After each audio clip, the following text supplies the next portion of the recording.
కాసేపట్లో VCK chief తో విజయ్ భేటీ కాబోతున్నారు. వీసీకే ఆఫీస్ కు వెళ్లి తిరుమావళవన్ ను కలవనున్నారు విజయ్. ఇక ఆ తరువాత మీడియా ముందుకు రాబోతున్నారు వీసీకే చీఫ్. విజయ్ కు మద్దతిచ్చే విషయంపై ప్రకటన చేస్తారు. ఇద్దరు కలిసి మీడియా ముందుకు వచ్చే అవకాశం కనిపిస్తోంది. ఇప్పటికే విజయ్ ముందు పలు డిమాండ్స్ ఉంచింది వీసీకే పార్టీ.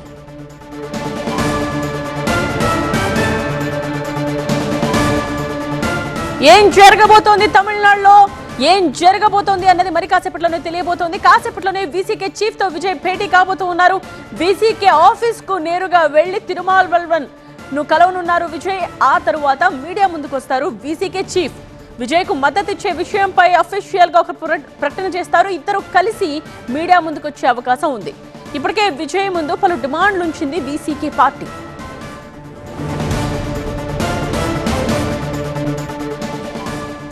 ఈ విషయానికి సంబంధించిన కంప్లీట్ డీటెయిల్స్ తో మా స్పెషల్ కరెస్పాండెంట్ మురళి లైవ్ లో జాయిన్ అవుతున్నారు. మాట్లాడదాం మురళి. సో ఏం జరగబోతోంది? వీసీకే చీఫ్ ని కలిసిన తర్వాత ఇద్దరు ఈ మద్దతు మీద ఒక అఫీషియల్ స్టేట్మెంట్ అంటే పాజిటివ్ గానే ఎక్స్పెక్ట్ చేయొచ్చా? సో వీసీకే ఉంచుతోన్న డిమాండ్స్ ఏంటి విజయ్ ముందు? అంటే దాదాపు మద్దతు ఇచ్చేందుకే వీసీకే సిద్ధమైందని తెలుస్తోంది. కాసేపట్లోనే అధికారిక ప్రకటన కూడా రాబోతోంది. విజయ్ కూడా వీసీకే చీఫ్ మాళవన్ నివాసానికి వెళ్ళి అక్కడ కలవబోతున్నారు. అయితే అందరి దృష్టి కూడా వీసీకే పైన ఉంది. అసలు వీసీకే ఎలాంటి నిర్ణయం తీసుకుంటుంది? నిన్న మీడియా ముందు ప్రకటించారు మద్దతుగా ఉంటామని. ఆ తర్వాత అధికారికంగా లెటర్ అనేది ఇవ్వలేదు. దీంతో ఒక్కసారిగా మళ్ళీ కూడా గవర్నర్ దగ్గరికి వెళ్ళి కలిసి ప్రమాణ స్వీకారానికి గడువు ఇచ్చారని తెలిసిన తర్వాత కూడా మరొకసారి వాయిదా పడింది. గవర్నర్ నుంచి అనుమతి రానటువంటి పరిస్థితి. అయితే రాత్రి నుంచి కూడా చర్చలు జరుపుతూ ఉన్నారు టీవీకే నేతలు వీసీకేతో. సో వీసీకే పెట్టినటువంటి డిమాండ్లు, సో తిరుచి ఈస్ట్ నుంచి తమకు ఖాళీ అయ్యేటువంటి ఆ స్థానాన్ని, అసెంబ్లీ స్థానానికి మద్దతు ఇవ్వాలి, అలాగే డిప్యూటీ సీఎం కావాలని పట్టుబడుతోంది.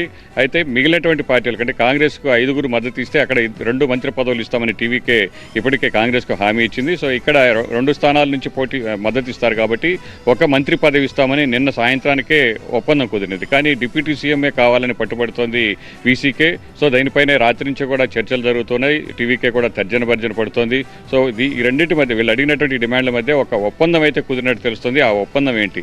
డిప్యూటీ సీఎం ఇవ్వడానికి అంగీకరించారా, లేదంటే మంత్రి పదవికే వీసీకే ఒప్పుకుందా? సో ఈ విషయాలన్నీ కూడా కాసేపట్లోనే తెలియబోతున్నాయి. సో ఇద్దరు ఎమ్మెల్యేల మద్దతు కనుక ప్రకటిస్తే 118కి సంఖ్య చేరుతుంది టీవీకే బలం. సో గవర్నర్ని మళ్ళీ కూడా 4వసారి కలిసి ఆ 118 మంది ఎమ్మెల్యేల వివరాలు ఇస్తే సో ప్రమాణ స్వీకారానికంటే ప్రభుత్వ ఏర్పాటుకు గవర్నర్ అనుమతి ఇచ్చేటువంటి అవకాశం. మరోవైపు ఏడీఎంకే ఎమ్మెల్యేలు పాండిచ్చేరి నుంచి చెన్నై బయలుదేరి వస్తున్నారు. సో ఇప్పటి వరకు కూడా క్యాంప్లో ఉన్నటువంటి ఎమ్మెల్యేలు ఎందుకు ఇప్పుడు చెన్నై వస్తున్నారు? అన్నాడీఎంకే అధినేత పళనిస్వామి ఉద్దేశం ఏంటి? ఏం చేయబోతున్నారు? సో ఇప్పుడు ఆల్రెడీ వీసీకే మద్దతు ఇవ్వబోతుందని తెలిసిన తర్వాత వీసీకే మద్దతు టీవీకేకి వచ్చిన తర్వాత 118 సంఖ్య ఇక్కడ చేరిన తర్వాత అక్కడ మిగిలినటువంటి పార్టీలు అన్నీ కలిసినా కూడా అక్కడ మ్యాజిక్ ఫిగర్ వచ్చేటువంటి అవకాశం లేదు. సో ఎలాగూ టీవీకే వీసీకే సర్దుబాటు కుదిరింది కాబట్టి ఇక క్యాంప్లో ఉన్నా కూడా ఉపయోగం లేదని చెన్నైకి వస్తున్నారా, లేదా పళనిస్వామి వ్యూహం ఏంటనేది మాత్రం అది కూడా ఈ మధ్యాహ్నం ఎమ్మెల్యేలు చెన్నై చేరుకున్న తర్వాత తెలిసేటువంటి అవకాశం ఉంది.